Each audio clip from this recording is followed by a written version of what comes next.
Hi guys, so I'm going to make this video about what should be in an introduction video and what should be in a demo. Now, I've had many requests on my YouTube channel as well as on Facebook because a lot of teachers don't seem to understand what exactly it is that is required of them.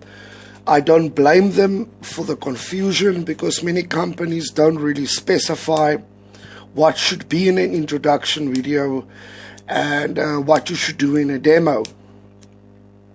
Now, quite simply, an introduction video is what it says. It's an opportunity for you to introduce yourself. But what does a company see when they look at an introduction video? An introduction video obviously contains facts like, hi, my name is Alvain, I am from South Africa, I am 40 years old, I am a UK certified TFL teacher, I have 10 years experience, blah, blah, blah. That's what they see. But they see a lot more than that, which is why you should be careful. First of all, don't have the same background I have right now.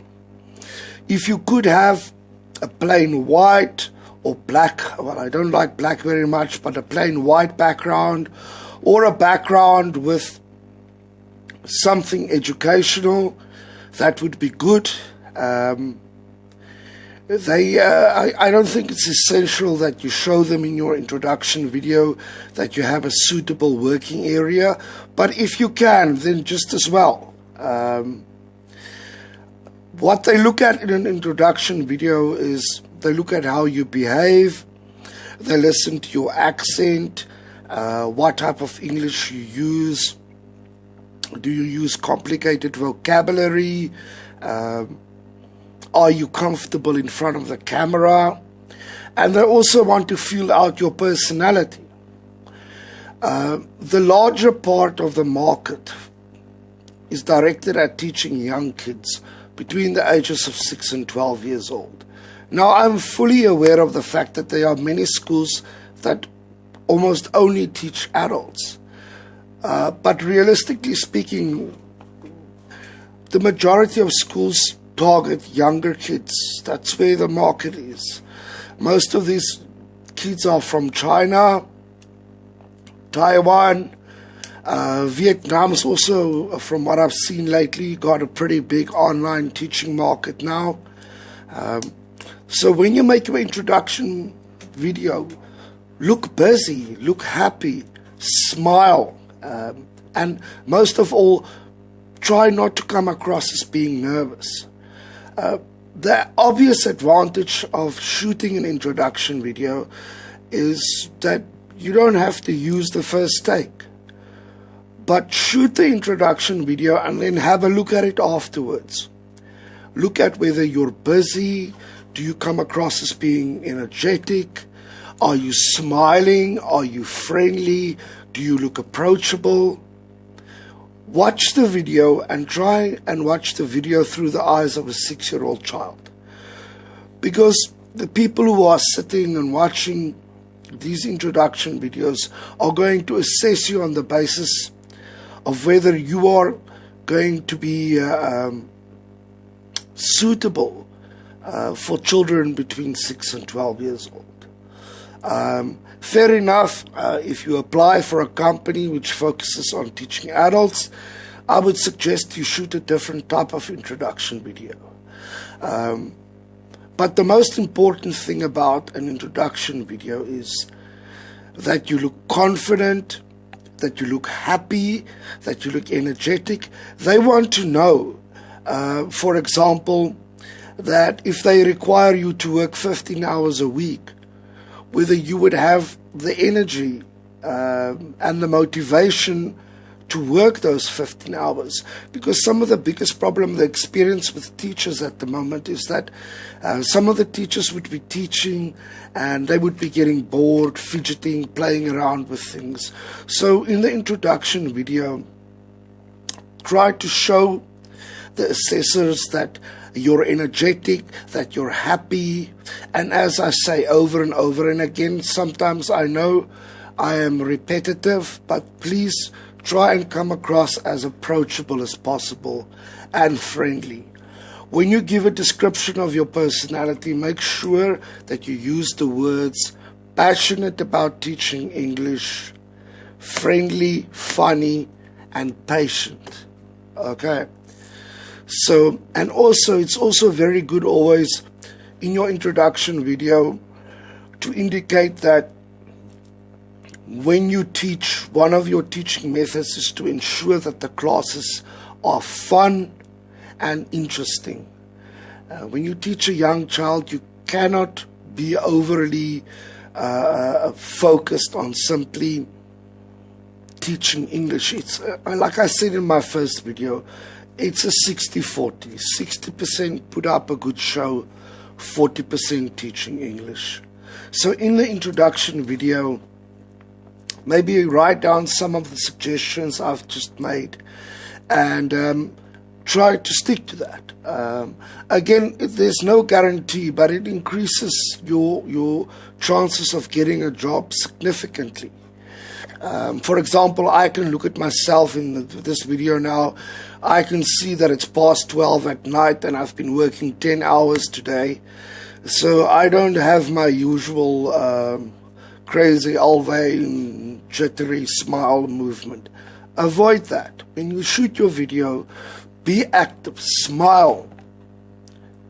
Okay, use your hands, use your facial expressions. Let them see that you are dynamic. Okay, that energy transcends, it goes through the camera, people can pick up on it. Alright, so that's my best advice regarding introduction videos. Demos are quite tricky, I'm not going to lie to you. The demo videos which I've made when applying for jobs, the ones that were successful at least, some of the demos, they require you to take a demo of a live lesson. Other demos are simply you sitting there solo, pretending that you are teaching a hypothetical student. In a situation like that, and I've said this before as well, try and pick a simple topic. I love using the human body, because the human body is something that's in the sight of the camera. You can actually use it. And the one great disadvantage that we have teaching online is that the camera can only get this much in. But if you're going to teach about the human body, you can get the arm in, okay? Or you can get the nose, the head, mouth, eyes, ears, happy, sad. You can do all sorts of things, okay? The demo videos, they usually give you a time restriction. I think the longest I've ever seen was 5 minutes. So they're not going to ask you to do a 25-minute demo video. In the demo video again, come across as being extremely energetic. Smile, be happy. If you have props, use your props, okay? Use your toys. Be expressive. Use your hands. Let them see that you're moving around, and always try to make sure that the person who's assessing this video gets the impression that you really enjoy what you're doing. Which, I mean, I hope you all enjoy what you're doing, but make sure that they also get the impression that you enjoy doing it. If you have an actual student, I would prep that student very well before taking the demo, so that the student, and this sounds a little bit naughty, but it isn't really unethical, but prep the student well enough so that the student's reaction to certain instructions is predictable. It's not unethical because you're simply illustrating to the assessors how you would approach teaching a child and what type of reaction you would want from the child. So also with a demo, make sure that you provide for a situation whereby which you provoke reaction or a response from your student. They are very cautious about what they call triple T, too much teacher talk. The whole point for them about being a good teacher, or one of the underlying characteristics of being a good teacher, is to get your kids to speak English. So when you do your demo video, whether it is alone or whether you're doing your demo with an actual student, make sure that you get as much out of that student, as much reaction out of that student as possible. Play a word game, play a game where you start off your class by teaching the student head, nose, ear, mouth, and then you might play a game and would say, do you want to play a game? Okay, right, we're going to play a game. I'm going to say a word, and then you show me which part of your body is that. Are you ready? Okay.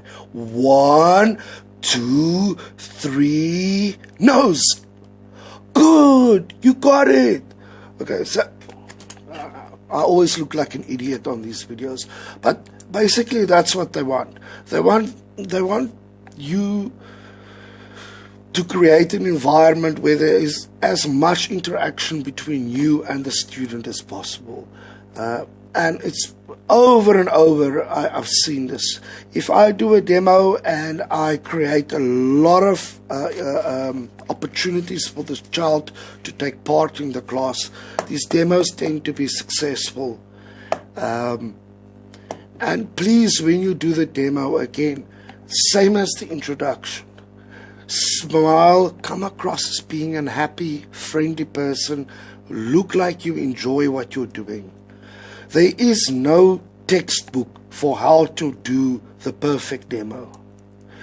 I see that there are guys out there on the internet who train online teachers how to do demos and introductions. Fair enough. I'm not going to dispute whether it's a good or a bad idea. But for me, what has been the most successful is being myself and really I really try to enjoy shooting my introduction videos. For me, it's an opportunity to introduce myself to somebody. And I like talking to people. I'm quite a social, talkative person. So I really enjoy making my introduction videos. I don't start making the intro video annoyed or not interested in. I'm just doing this because I have to. They will feel that energy. Sorry, I'm not one of those spiritualist hippies or whatever, but it's actually not an energy. It's a body language, and it's subtle, but they will pick it up. So try and enjoy doing your introduction video, okay? Pretend that you're a narcissist like Donald Trump who loves looking at himself, and do something fun. And with the demos, as I said, please make sure that if you use actual student in your demos, that the child interacts with you as much as possible. The more the better. What subject matter you should use, it's just so much on the internet. But instead of getting lost and confused on which options to use, sometimes the best option is the simplest one. Find a simple topic, because with a simple topic you could teach anything, from vocabulary to pronunciation to making sentences. So the important thing is that you get this little child in your demo video, or this hypothetical little child, to start using English. Okay? These kids can all sit in front of a textbook and memorize words. A couple of years ago, my daughter is German, and I had to attend a German class, and it was very interesting to me because never at one stage did they ever ask us to sit down and memorize words. But in TFL teaching, I see it all the time. I mean, I speak German now as fluently as I speak English. I wouldn't say I have a native accent. Unfortunately, this bloody Dutch Afrikaans accent is still a little bit in my German. But I'm not going off topic. I'm trying to tell you guys. They want to see that it's more than just somebody sitting on the other side of the world in front of a camera forcing a child to commit certain words to memory. They want to see in a demo that you do stuff that will make this class enjoyable. And remember, these companies are there to make money. So they want you to entice these kids to come back. So if you're just going to sit there and blah, blah, blah, blah, and follow some sort of rigid system, I know I've seen many on the internet that you can download, and I'm not criticizing any of them. I don't presume to be a qualified online teacher, mentor. I don't presume any of that. All I'm giving you is advice. Be yourself. Take simple topics. Get this child to speak and interact with you, and you will increase your chances of getting employed significantly. Okay, guys, so I hope this answers your questions regarding introduction videos and demos. Like I said, I've had a lot of people asking me about how to prepare materials, teaching materials, and how to prepare for classes. I'm not quite sure if there's so much interest in that, but if you've watched the video and you would like me to make one on how to prepare your own material, you can write in the comments section, and when I have enough people interested in that topic, then I'll make another one.